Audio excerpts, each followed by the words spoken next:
Hi, my name is Juliet Selgren, and this is my podcast, The Great Antidote. This podcast has been brought to you by the Center for Growth and Opportunity at Utah State University. To learn more, visit www.thecgo.org.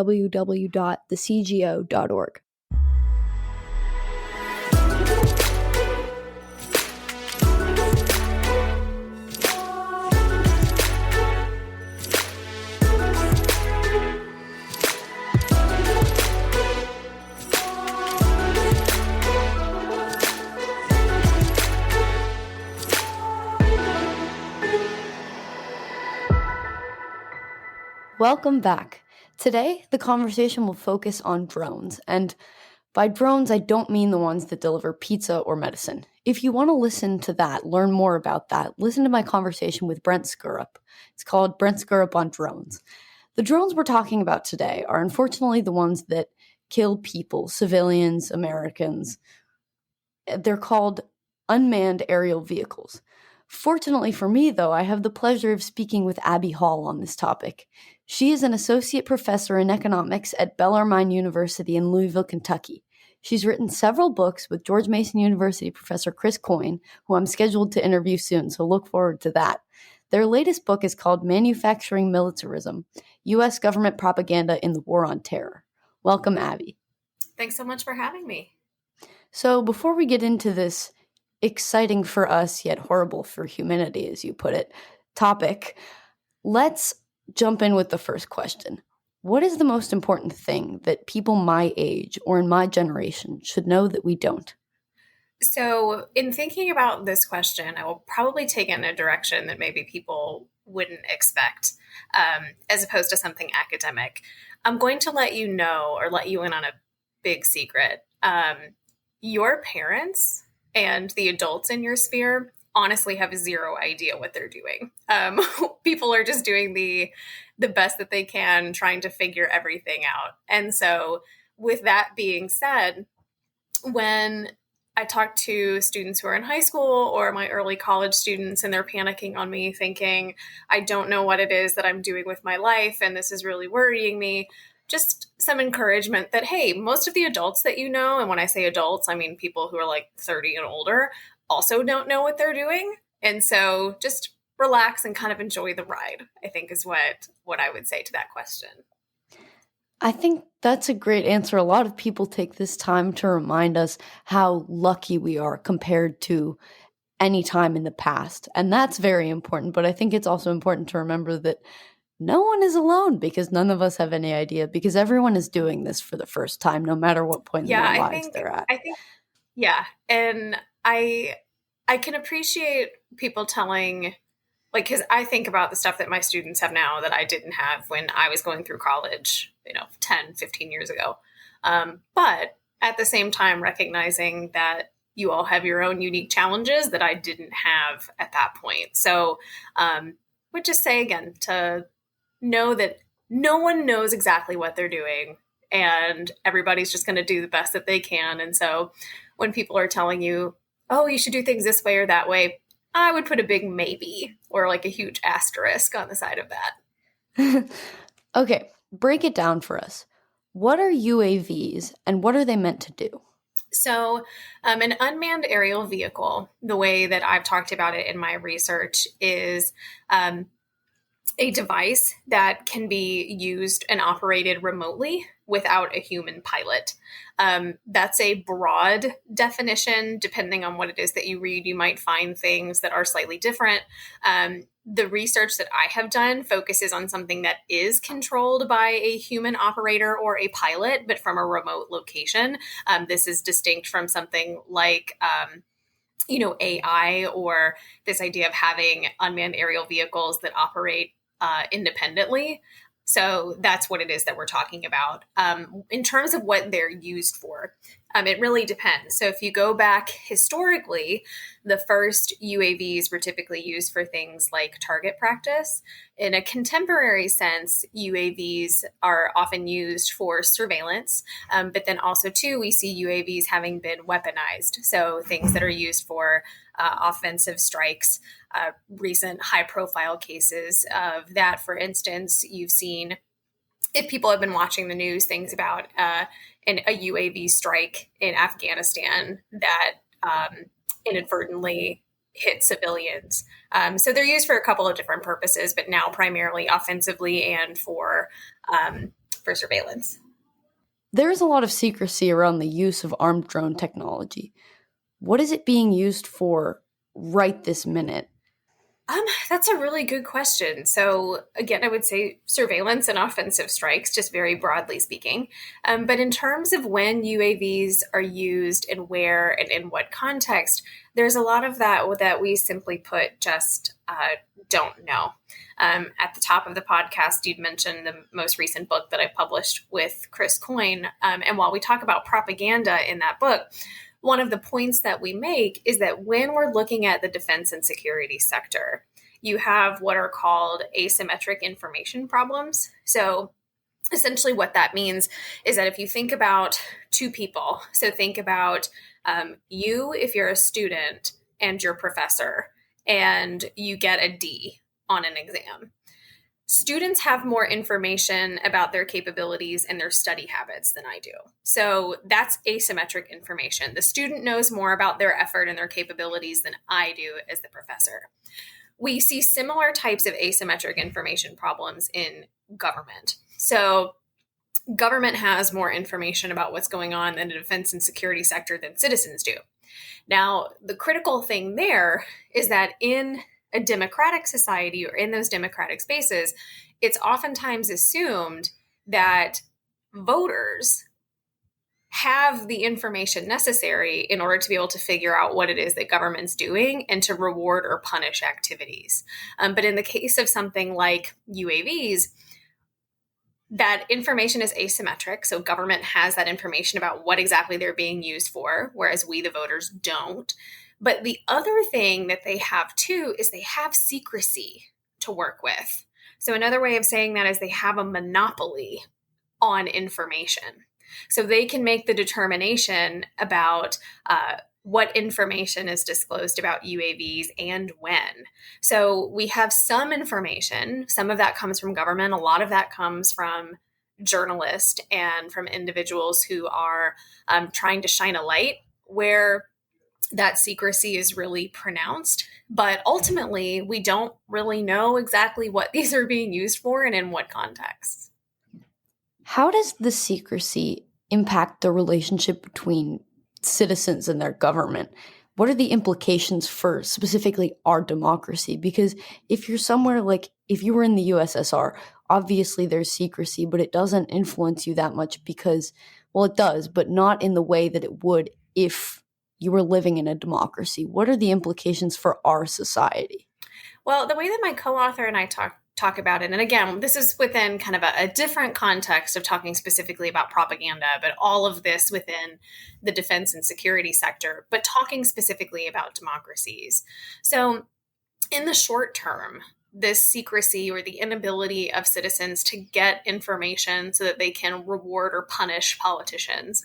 And what I mean by reward or punish, by the way, when talking about politicians, we typically think about it like this. If politicians do a good job or they do what it is that voters want them to, voters reward them by electing them to office or by re-electing them to office. If, on the other hand, politicians are doing something different or they're not doing what it is that their constituents want, we would anticipate in a well-functioning democracy that they would be punished by being voted out of office. So what this secrecy does, we argue, is in the short term prevents citizens from getting information that would be helpful in making informed decisions. So that could ultimately change what policies they support and what policies they don't support.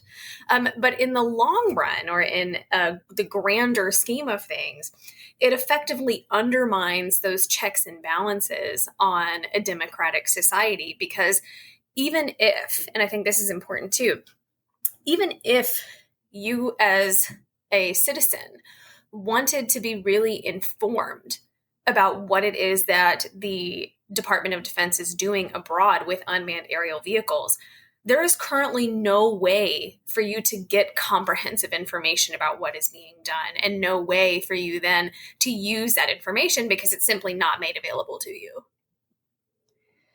Today, the use of armed drones is quite controversial due to the secrecy, the lack of accountability, all that outside of traditional battlefields. So not only in spaces where there's a war going on or something, but outside of that. And later I want to talk about Obama's kill list and Afghanistan and the use of drones there. But before we go into that, I want to know and I want to talk about the traditional arguments in favor of drone technology and the responses to those. So one of the main claims is that drone technology reduces civilian casualties and damage to territory compared to other weapons like bombs because they're so precise, yada yada. Another one is that they're significantly cheaper. In reality, though, how do drones compare to other technology? Are they surgically precise? Are they cost efficient? So, both really good questions. So, the research that I conducted looking at drones looked to address a few different things, and both of those things that you brought up are within that research. So, taking them one at a time. The first argument that you often hear in favor of UAVs is this idea that they are going to reduce civilian casualties. And in addition to that, that they're going to reduce military casualties, if we're talking about the US, reducing military casualties on the side of the United States.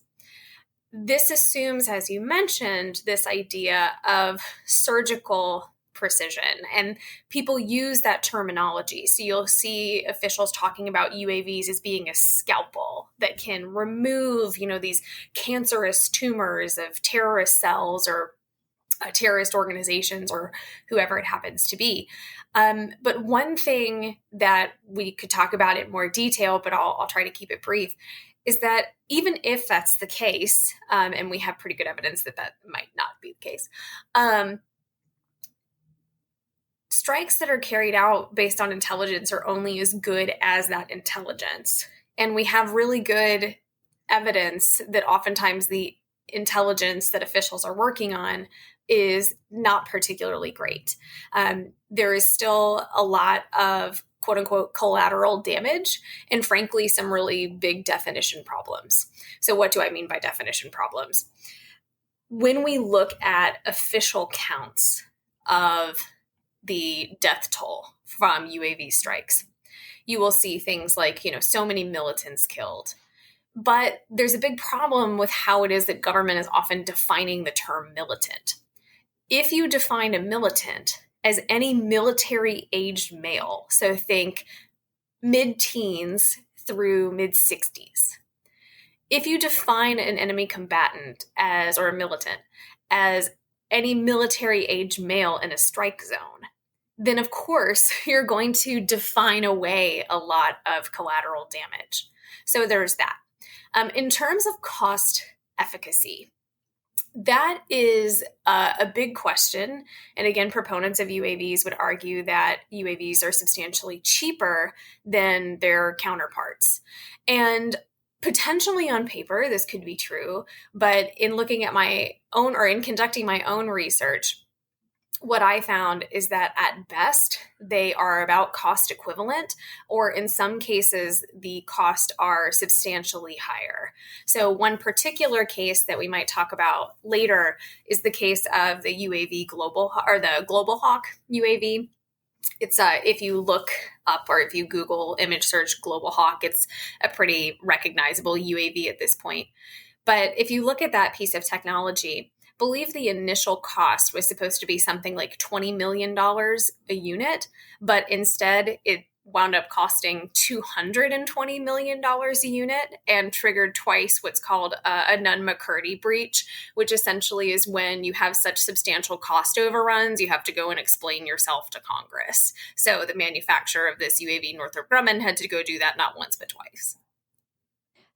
In what ways are they cost equal? So they're obviously like costing the same through different methods. I mean, it might cost more for the technology itself with like bombs and stuff. What are the costs of drones? So, in terms of thinking about cost, oftentimes people tend to focus exclusively on monetary cost, which, in terms of military equipment, that's often the ways that we think about it. But there are other ways to think about or quantify cost as well. So we look at non-pecuniary cost. Mentioned before, we oftentimes think about things like collateral damage or civilian casualties being synonyms for each other. Those are cost. We think about the cost to U.S. military personnel. So are U.S. military personnel more likely to be killed, less likely to be killed, likely to suffer more effects or fewer effects from using this technology as opposed to another technology? Other types of cost or other things to potentially talk about as well would be things like operational readiness or whether or not the technology is superior at carrying out U.S. operational objectives as opposed to alternative technologies. So one of the things that my research has done, not just here, but elsewhere, is trying to really examine and get a handle on those alternative costs to engaging in U.S. foreign policy. And in this case, what are some of these additional costs to using UAVs that maybe people haven't thought about up until this point? So another cost, something that I've read a bit about and that I didn't really understand its relation to this issue, was psychological damage to pilots. How does that differ from the use of traditional weapons to drone technology? So this was something I found particularly interesting when doing this research on UAVs. So the standard argument is UAVs are superior to more traditional military technology because you don't have a pilot who's potentially put in harm's way. So there are a couple different things to think about here. So the first is physical danger to U.S. military personnel. It was only a few years ago that the U.S. military gained the capability of launching a UAV from an aircraft carrier. So what this essentially meant is that when you're looking at U.S. military operations in the Middle East, is that the UAVs are launched from the geographic territory in which they're operating. So oftentimes you have people who are guarding these UAVs. They make nice military targets. So you might actually wind up with more military individuals within a combat zone with a UAV than you would with an actual manned aircraft. The other thing that we think about too, you mentioned, is the psychological effect. So there's been some research on this, although not a whole lot. My guess would be is that there will be more of this in the upcoming years. But what preliminary research has suggested is that the operators of UAVs may actually have a more difficult time psychologically than traditional fighter pilots. So let me try to explain this in a way that might make sense. So if I'm a fighter pilot and I am going and I am carrying out a strike, I'm told where my target is, I fly over it, I drop my payload, I fly away. I don't see what happens after I, deploy my weapons.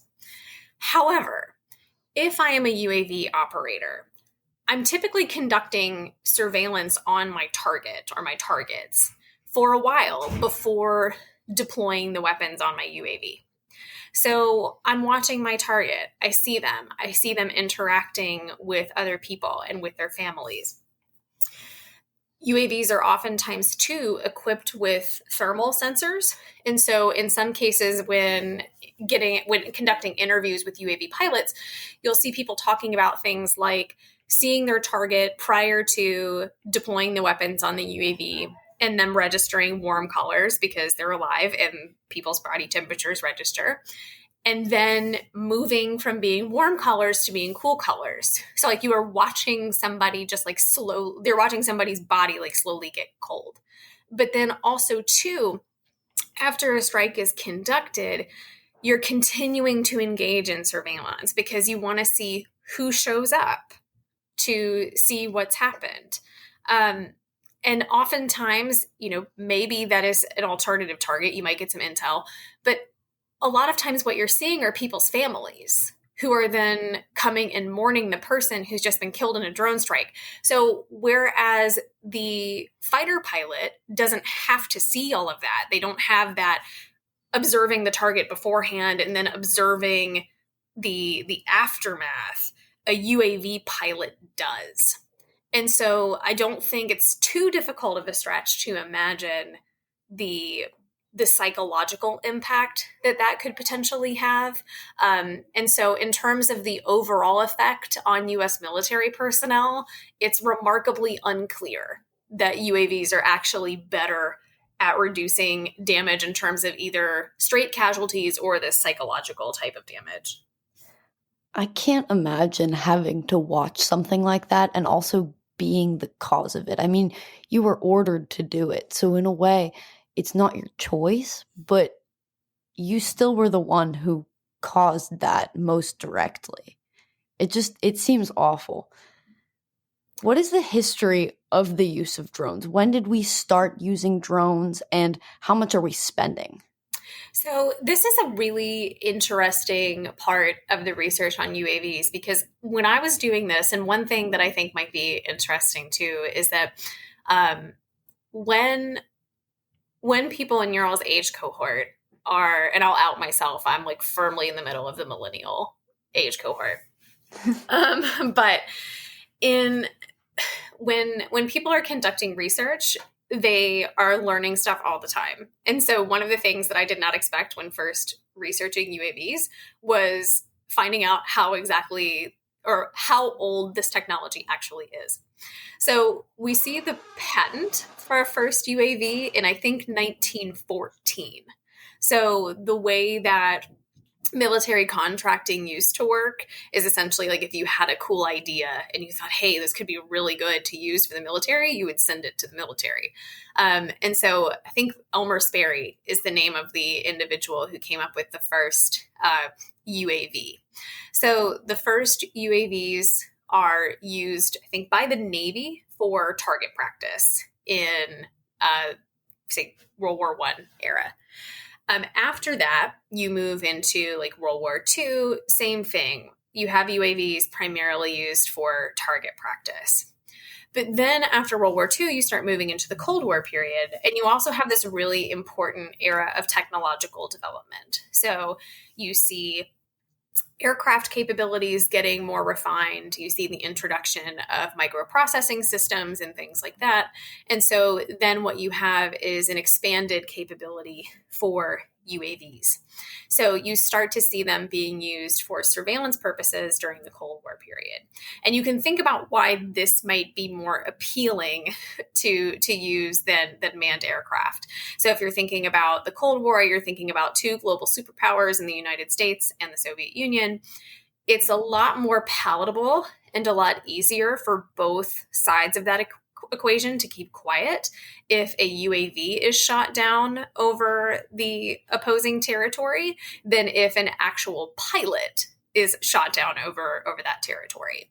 So you see surveillance throughout that period continuing on through, but then it's the global war on terror where you start to see the introduction of weaponized UAVs. So that brings us to today, where they are used not only abroad, but also something else too that might be interesting to talk about is the use of UAVs domestically by the U.S. government. You also asked, how much are we spending? And that's a really hard question to peg down. We do know, and I need to look at this data because I'm sure it's different than the last time that I looked at it seriously. But we go from the U.S.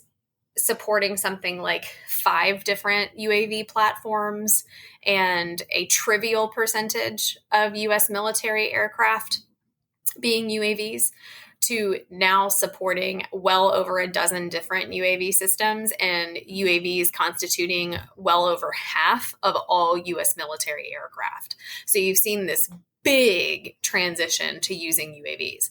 The reason that it's really difficult to peg down how much is being spent. I mentioned that secrecy piece earlier. So we don't have access to all of these contracts. And even if we can, so some of my own research is trying to figure out, okay, what exactly is going where and who is spending what money to lobby and things like that.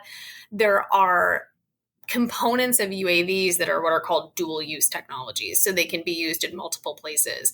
So even if you get a hold of contracts, you can't always differentiate, well, is this particular component part being used for a UAV or is it being used for something else? So the short version is that we ultimately don't exactly know how much is being used on this technology.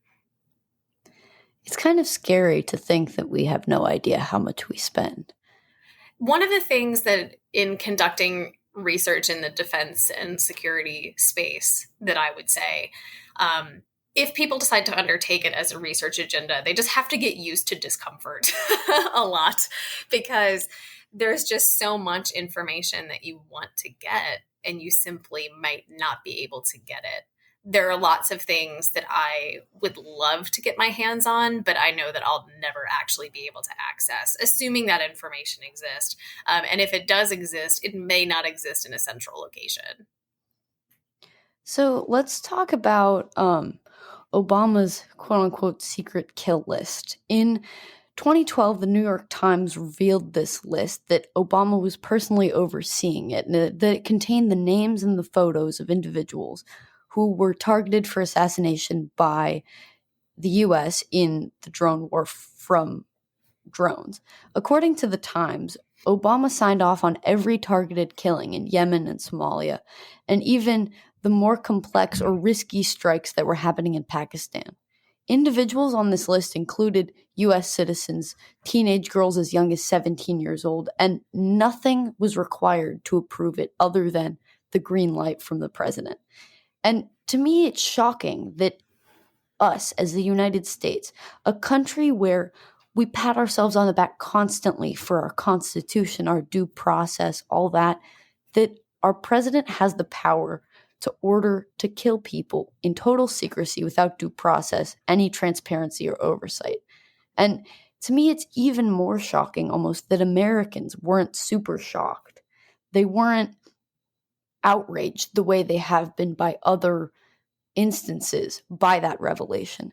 How do you explain the lack of outrage from American citizens after the New York Times published that story?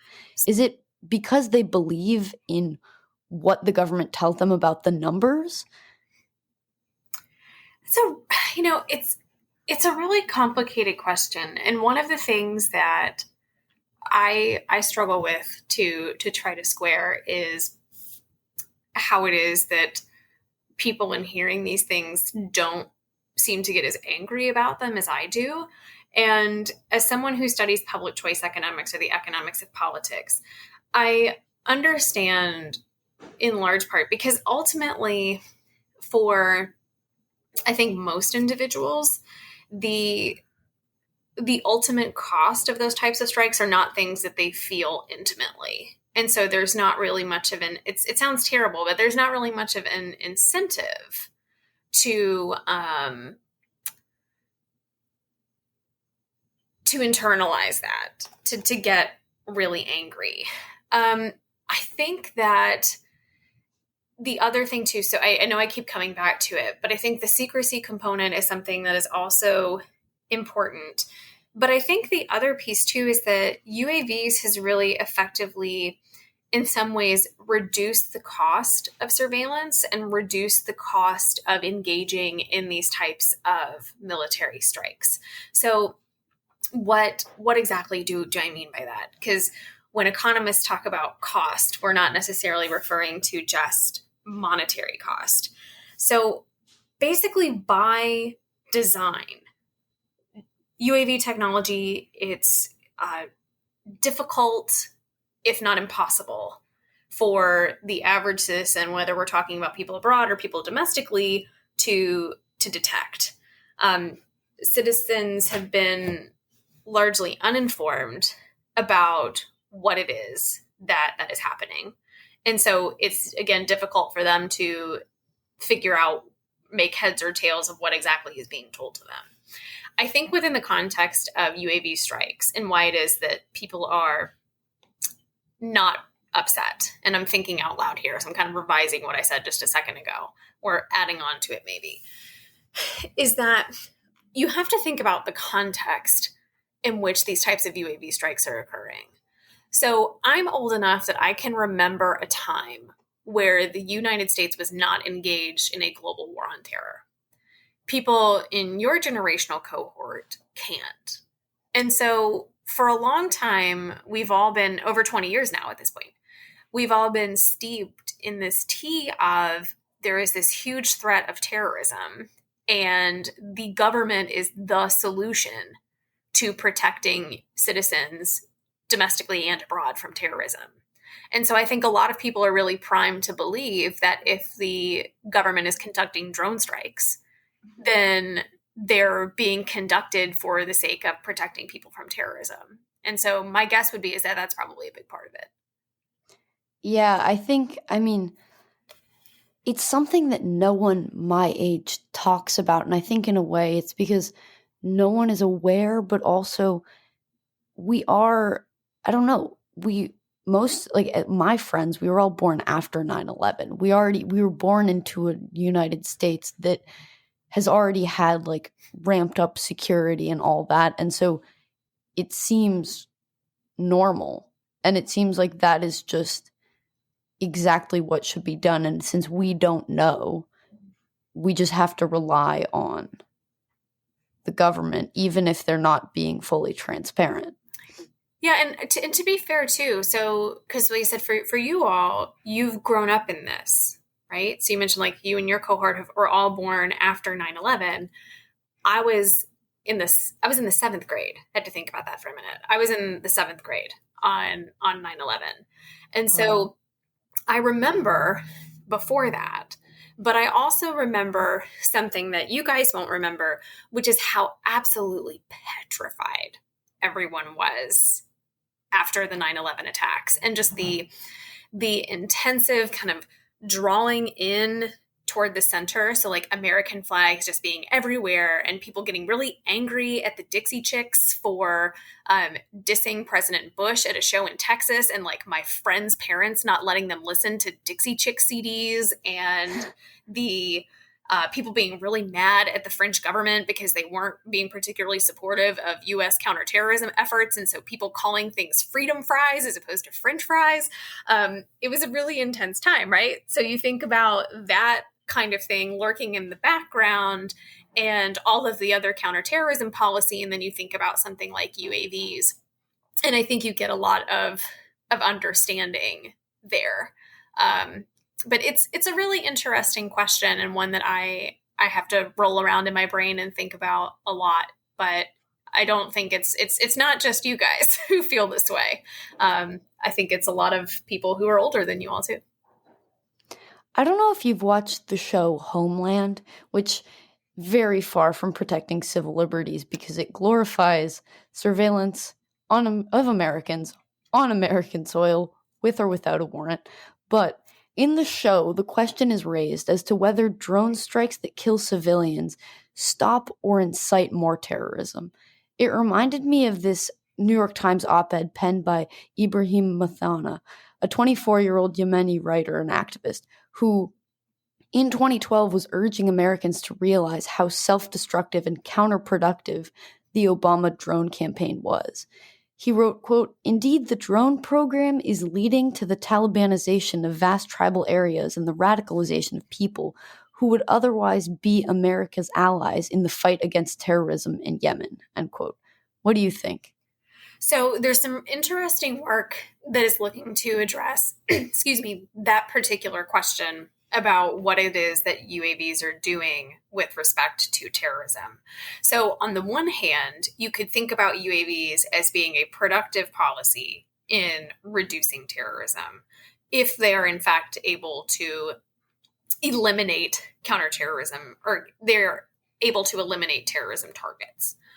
On the other hand, as you pointed out, and as that quote that you read illustrates really well, it could be that UAV strikes are instead used as a rallying cry. So individuals get really angry about a friend or a family member who has been killed in a UAV strike, or at the idea that there is a foreign government who is conducting these strikes in an individual's country of origin. So what does the data look like?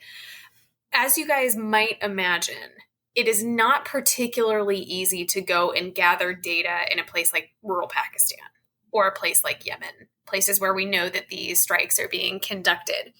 There's one study that I know of that looks at propaganda dissemination in, I'm trying to remember what country they were in, so I'm sure as soon as we're wrapping up here, I will remember where. But it was looking at essentially propaganda output from terrorist organizations in areas where there were prevalent UAV strikes and in areas where there weren't. And what they found was that you had more propaganda output in places where you had drone strikes conducted versus places where you didn't. That makes sense to me.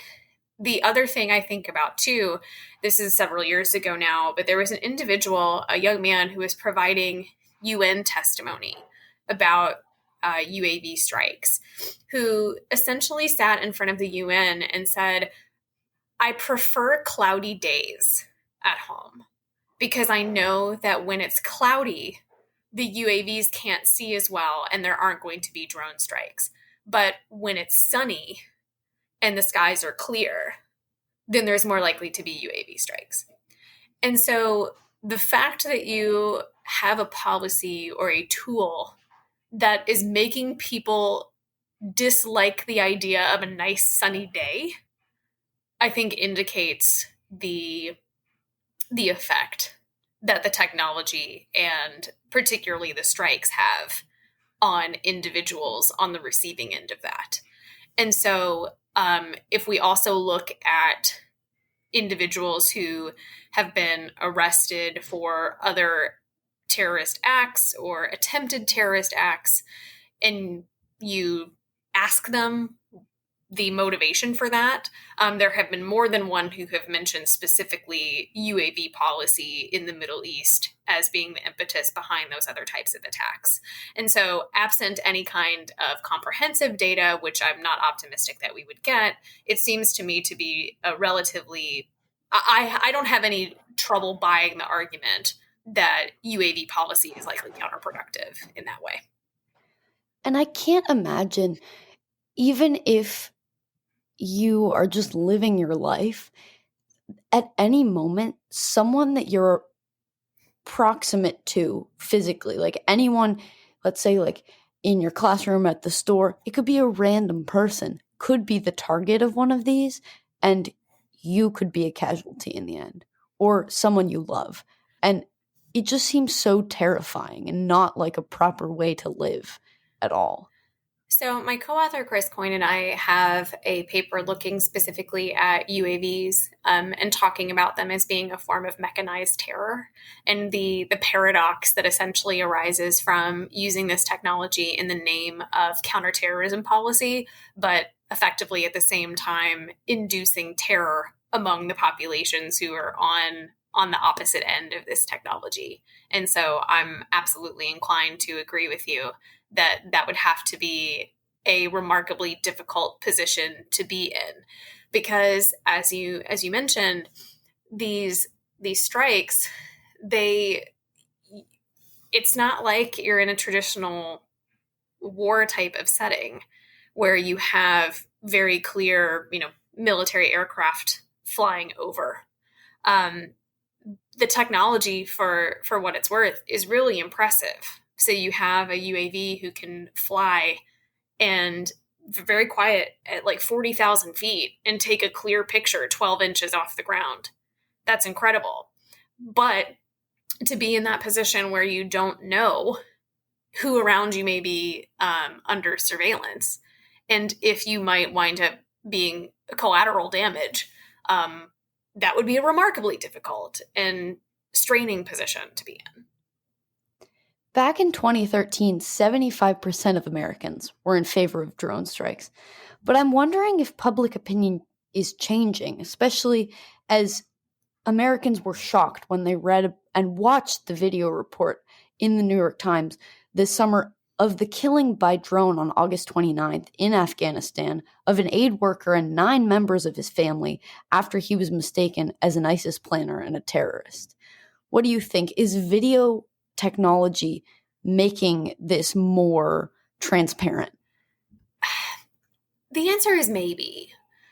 Generally speaking, what seems to happen when we have a scandal related to UAVs, people get really angry for a little while, and then that anger fades into the background.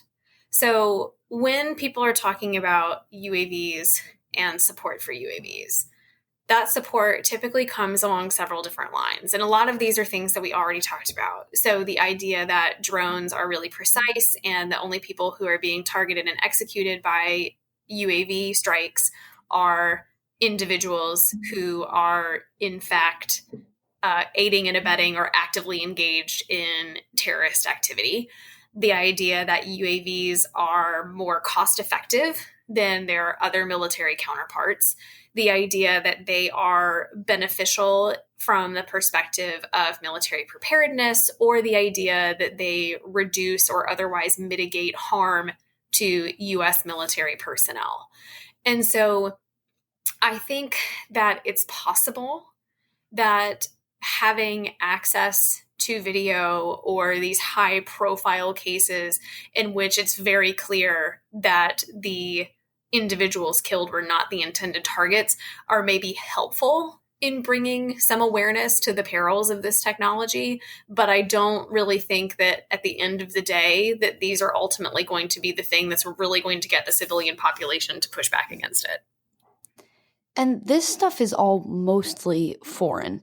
It's outside of the US, but what about in the United States? I can only imagine there's so much more secrecy when it comes to internal use of drones.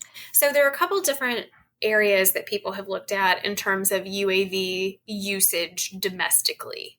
So there is the discussion of private companies using UAV technology. So this would be things like Amazon delivering packages with a UAV.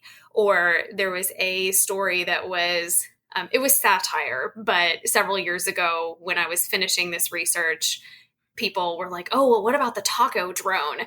Which was essentially this, again, fake story where there was going to be some restaurant that was going to deliver tacos to people by UAV. So there's that. There's also the discussion of like if your neighbor has a UAV and like flying it over your house and that kind of stuff. So that's one category. But then the other category would be government use of UAVs domestically. And while my research has focused very much primarily on the use of UAVs abroad, there's some that I've looked at specifically looking at use domestically.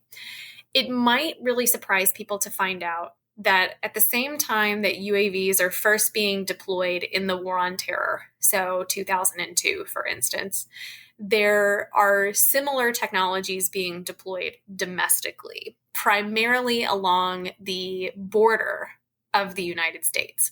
Now, when I say border, though, people tend to think like, oh, like literally like right along the border that you're following a line. But what people don't understand is that Customs and Border Patrol, their purview actually travels inward geographically in the United States. I want to say, so don't quote me on this because I might be wrong. I think it's something like 100 miles inland. And so in some cases, then you have like entire states that fall under the purview of Customs and Border Patrol, who are the ones, or Customs and Border Protection, who are the ones who are using these UAVs. But along with other federal agencies who've had them on loan, there's also a lot of discussion right now about police departments using UAVs for things like surveillance, but also potentially weaponizing UAVs for things with either non-lethal or potential lethal weaponry. There are states that are having debates right now about whether they want to permit the use of such technologies, or other states that are looking to actively ban the use of such technologies.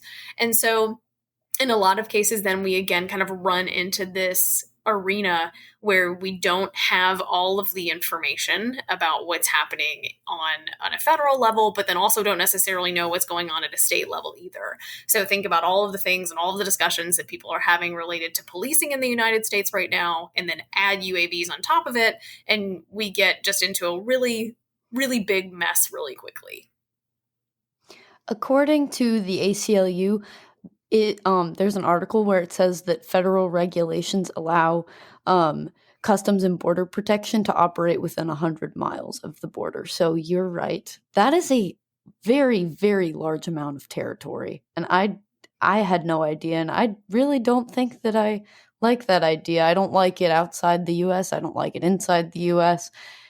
It just seems like I don't know, the amount of secrecy, and not even secrecy, but lack of awareness also among Americans seems to be a big issue when it comes to talking about this.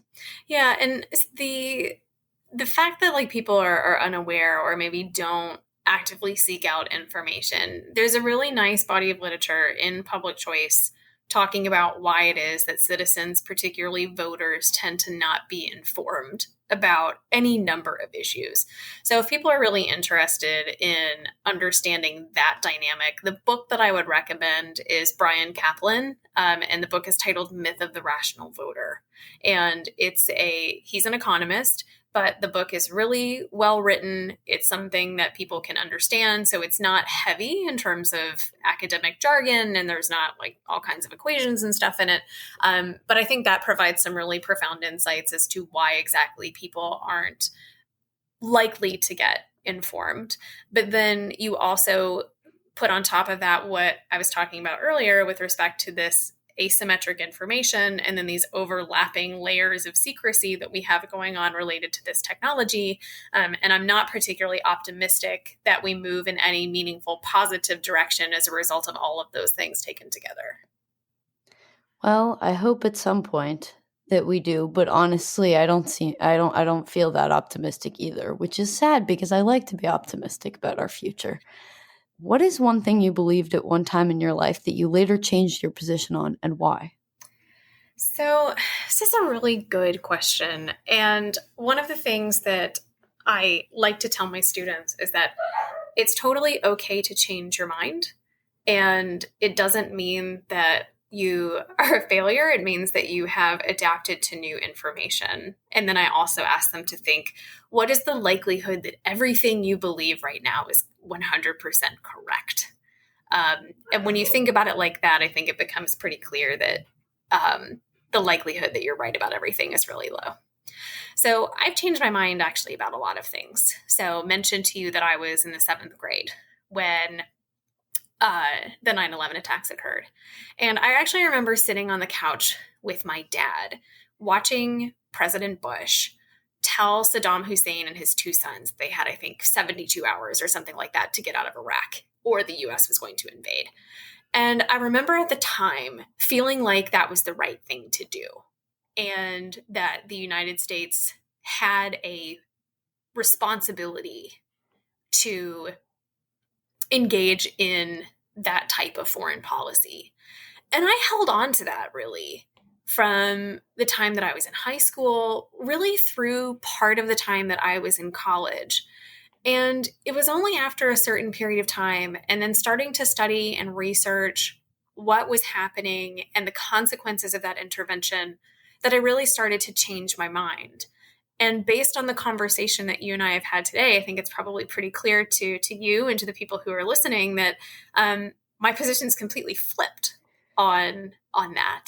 I've written substantially now about the U.S. invasion of Iraq and afterward, and feel very strongly that that was an absolutely abysmal policy decision for a number of reasons.